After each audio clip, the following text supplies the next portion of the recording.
About the half guard, and I'm really excited about this because I've been watching a lot of half guard passes, you know, a lot of different ways to take the leg out past the half guard.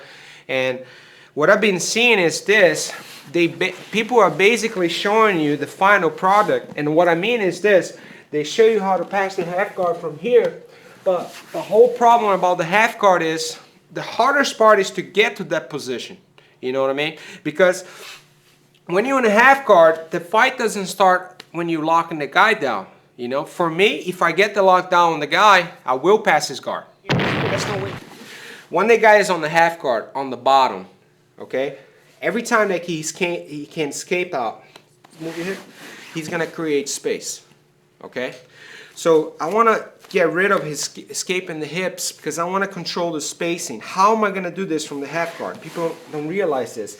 Is you're going to have to start using your knees to control the guy, okay? So just like on our passes that we were squeezing the knee in to control the distance. So if you try to escape now, he can't. We're going to do the same thing on the half guard, okay? So in other words, as soon as I get to half, I see myself getting to the position where I'm going to have the half. I'm going to squeeze my knees against his hips, just like so. Now my partner is going to try to escape out. Look at the difference. So I'm in this position, I go right here. Look, both of my hands, almost like I'm squeezing his hips in. Okay? Now look how hard, I'm not even coming down on him yet. Look how hard it is for him to escape his hips. He's not going anywhere. Lock down into his back and bring his elbow in, just like so.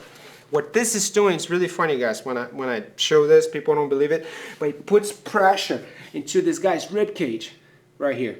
See how he's coming down already? Just with that pressure, I lock his back, put pressure on his rib cage, and my next move is I'm gonna put my head right into his chest. Okay? So the head goes right into his chest, and I'm gonna push him down. Now look, he's flat again. Okay, now we have two options here. Depending on the guy, if he comes back with this hand and he's blocking himself, he's defending himself, I go back, the position we started off. If the guy's not that great, you know, even if he's good, but he doesn't see it, I can always go back to the lockdown. Got the foot. Now, why is the foot so important here? What the foot does is, it takes his bridge away from him. He cannot bridge anymore. Let's take a look at this.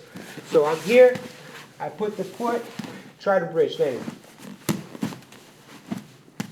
So now, what is he gonna do to escape from this position? There's nothing he can do. See guys, when they go to lock the person down, usually what you guys do is you lock finger with finger here. I don't like that. Or this is even worse, you know. The way I do this, which I put a lot of pressure on the guy, is I put both of my hands just like so, you know, like I'm cupping, and I go straight onto my wrists. So I go one wrist, two on the second wrist, okay?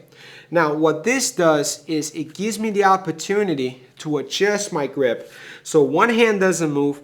All I'm gonna do is my bottom hand, the hand that's controlling under the head, it's gonna climb up, you know. So if I'm fighting a guy that's 150 pounds, of course I'm gonna have to make this tighter, you know.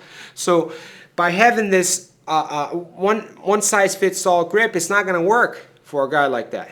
That's why when I get control of the head here, the first thing I do is I go in, I lock wrist with wrist, you know, make sure you're not using your thumb, my thumbs are in, and what I'm gonna do here, and look how I slide this grip up as much as I can, and then I'll go back to the lockdown. What this does is, now my grip is much tighter. So we got the lockdown, arms are tight, I turn that shoulder, boom, he's looking at that way. Got my feet. Now, once we got to this point here, man, it's over. Game over. You know, I will pass his guard. Everything's in place. This guy has nothing left to do here. You know, that's why this setup is so important. You know, what we're gonna do next, you know, I'm gonna show you guys how to get out of here and pass. It's the easiest part. The hardest part